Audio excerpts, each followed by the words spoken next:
여호와 샬롬. 8월 19일 토요일 원포인트 큐티에 오신 여러분을 주님의 이름으로 사랑하고 축복합니다. 오늘 우리에게 주신 생명의 말씀은 잠언 15장 20절로부터 33절 말씀입니다. 함께 합독하도록 하겠습니다.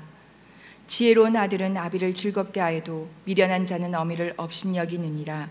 무지한 자는 미련한 것을 즐겨하여도 명철한 자는 그 길을 바르게 하느니라. 의논이 없으면 경영이 무너지고 지략이 많으면 경영이 성립하느니라. 사람은 그 입의 대답으로 말미암아 기쁨을 얻나니 때에 맞는 말이 얼마나 아름다운고 지혜로운 자는 위로 향한 생명길로 말미암으므로 그 아래 있는 수호를 떠나게 되느니라. 여호와는 교만한 자의 집을 허시며 과부의 지게를 정하시느니라. 악한 꾀는 여호와께서 미워하시나 선한 말은 정결하니라. 이익을 탐하는 자는 자기 집을 해롭게 하나 뇌물을 싫어하는 자는 살게 되느니라. 의인의 마음은 대답할 말을 깊이 생각하여도 악인의 입은 악을 쏟느니라. 여호와는 악인을 멀리하시고 의인의 기도를 들으시느니라. 눈이 밝은 것은 마음을 기쁘게 하고 좋은 기별은 뼈를 윤택하게 하느니라. 생명의 경계를 듣는 귀는 지혜로운 자 가운데 있느니라. 훈계받기를 싫어하는 자는 자기의 영혼을 경히 여김이라. 견책을 달게 받는 자는 지식을 얻느니라. 여호와를 경외하는 것은 지혜의 훈계라. 겸손은 존귀의 길잡이니라. 아멘. 이 시간 여호와의 경외, 지혜의 훈계라는 제목으로 담임 목사님 큐티 인도해 주시겠습니다. 할렐루야. 네, 오늘 이제 8월 19일 한참 여러분 이제 더위가 막바지가 이르렀습니다. 조만간은 또 시원한 가을이 다가옵니다. 하나님의 모든 시험과 환난은 영원히 계속되지 않아요. 우리가 음악을 부를 때 한참 부르다가 쉼표가 반드시 있는 것처럼 우리 삶의 여정에도 하나님은 피할 길도 주고 쉴 자리도 주고 그리고 새롭게 출발도 하시게 하는 거죠. 우리 잠언서를 보면은 오늘 아주 중요한 인생의 또 지혜를 가르쳐 줍니다. 무엇보다도 여기 20절 말씀에 지혜로운 아들은 아비를 즐겁게 하여도 미련한 자는 어미를 업신 여기느니라. 이렇게 말하므로 부모 공경이 얼마나 중요한지, 아비와 자녀들과의 관계 속에서도 아들은 아비를 즐겁게 한다는 거, 존중과 경외가 들어있기 때문에 즐거운 거예요. 역시 부모는 뭐니 해도 뭐 그 앞에서 애교도 부리고 또 부모에게도 효행도 하지만은 그를 경외하는 마음으로 존중할 때 부모는 기뻐하는 겁니다. 그러나 이제 미련한 자는 뭐겠습니까? 어미를 업신여긴다 할 때 교만함이에요. 본질적으로 부모를 업신여기는 건 교만함이고 하나님을 업신여기는 것과 같은 교만함이 배후에 있는 겁니다. 그래서 교만한 자는 성경이 끊임없이 그의 그 모든 일에 대하여 징벌을 주님은 예고하고 있어요. 25절 보면 이렇게 말합니다. 여호와는 교만한 자의 집을 허시며 과부의 지게를 정하시느니라. 교만한 자와 과부를 대조를 시켰어요.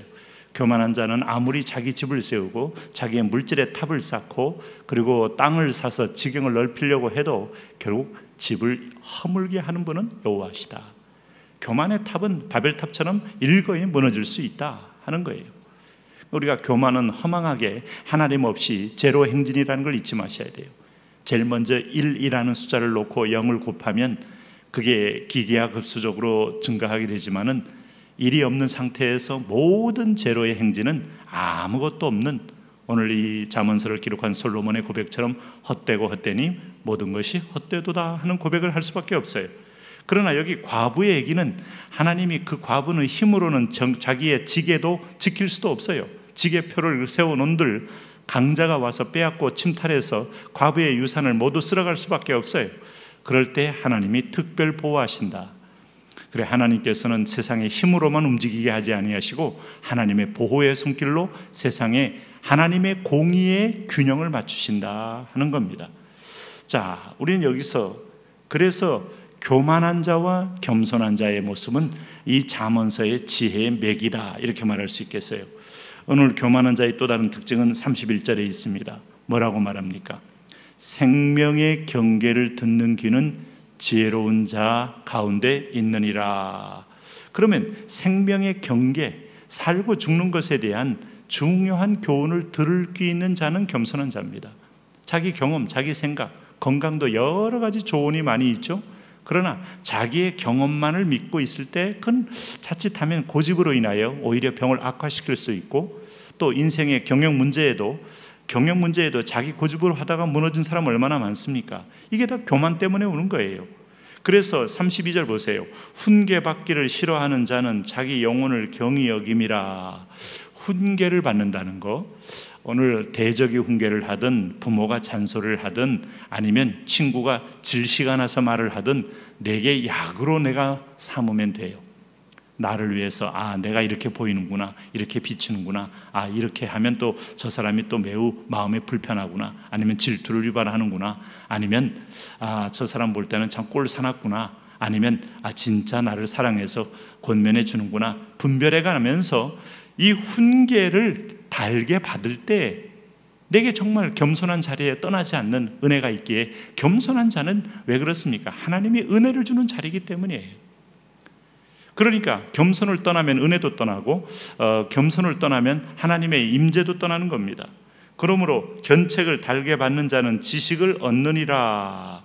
그러면 여러분, 겸손의 절정이 뭐예요? 33절, 여호와를 경외하는 것은 지혜의 훈계라. 겸손은 존귀의 길잡이니라. 여호와를 경외. 왜? 겸손은 하나님을 대등하게 생각하지 않고 하나님처럼 되리라 했던 창세기 3장에 첫 번째 아담의 타락을 따라가는 길이 아니고, 우리는 피조물입니다. 하나님의 생기가 들어오지 않으면 나는 살 수 없습니다. 하나님의 형상으로 지음받았기에 당신을 기뻐하고 즐거워하고 당신을 경배할 수 있습니다. 당신과 통할 수 있습니다 라고 고백하는 자이기 때문이죠. 그러므로 여호와를 경외하는 것, 여기까지 이르는 것이 겸손의 절정입니다. 그렇다면 여러분, 오늘 이 잠언서가 이것저것 섞어서 말하는 것처럼 보이지만 겸손이라는 한 줄기로, 교만이라는 한 줄기로 오늘 패망과 성공의 길을 지금 얘기하고 있는 것이죠. 22절 말씀 보세요. 어떤 경영을 하십니까? 어떤 일을 하십니까? 의논이 없으면 경영이 무너진다 그랬어요. 의논이 없으면 경영이 무너지고, 이렇게 말합니다. 지략이 많으면 경영이 성립하느니라. 그러면 의논이 많다는 것은 여러 사람의 의견을 들으면 경험한 사람, 또 실패해본 사람, 성공해본 사람 등등의 얘기를 들을 때 거기서 내가 시행착오하지 않을 수 있는 중요한 원리를 하나 깨닫게 된 사람은 분명히 그 일을 똑같이 반복하지 않게 됩니다. 그러나 그것조차를 무시한 사람은 의논이 없으면 경영이 무너지고 지략이 많으면 경영이 성립한다는 말의 의미를 아시나요? 자기 머리를 의지한다는 말이 아닙니다. 여러 사람의 경험을 받아들이면서 거기서 최선의 길을 선택할, 이것도 겸손이 배경에 있는 사람이 남의 말을 들어요. 그러므로 오늘 우리가 성경에서 말하고 있는 이 지혜는 뿌리는 겸손에 있고, 그 겸손의 더 깊은 뿌리는 여호와를 인정함에 있고, 여호와를 인정함에 더 깊은 뿌리는 여호와를 경외함에 있다 하는 것을 알 수 있습니다. 날마다 하나님을 경외하십니까? 잠언서가 말하는 범사에 그를 인정하라. 그리하면 그가 내 길을 지도하시리라. 그 하나님의 그 간단한 말씀 속에는 인간의 한계와 하나님의 전능성을 인정하는 이 창조주와 피조물과의 관계에 분명한 설정이 되어 있는 거예요. 자기 지위와 자기 자리를 알지 못하는 자는 본질적으로 방황하는 자요, 교만한 자입니다. 결국은 뿌리가 없는 자입니다. 그러므로 오늘 여기 보십시오. 26절에 보시면은 악한 꾀는 여호와께서 미워하시나 선한 말은 정결하니라. 악한 꾀는 하나님 없이 자기가 주인이 되어 자기가 인생의 주도권을 쥐고 자기 생각대로 마음껏 소욕대로 꿈을 꾸는 것을 말합니다. 꿈이 단 악한 건 아니지만 인간의 욕망을 따라 꾸는 꿈을 악한 꾀라고 말합니다. 그리고 하나님께서 대적하는 길로 가는데 내 백성이라면 더더욱 하나님이 좋아하실 리가 없죠. 그러므로 이익을 탐하는 자는 어떻게 하라고 했어요? 자기 집을 해롭게 하나 뇌물을 싫어하는 자는 살게 되느니라.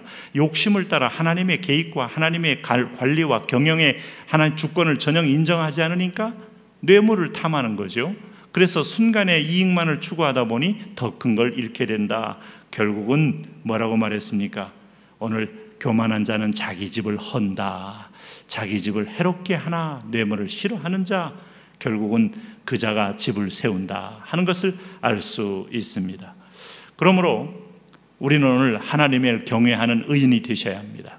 여기서 윤리적인 의인이 아닙니다. 하나님을 경외하는 게 진짜 의인이에요. 그래서 28절, 29절 뭐라 그랬어요?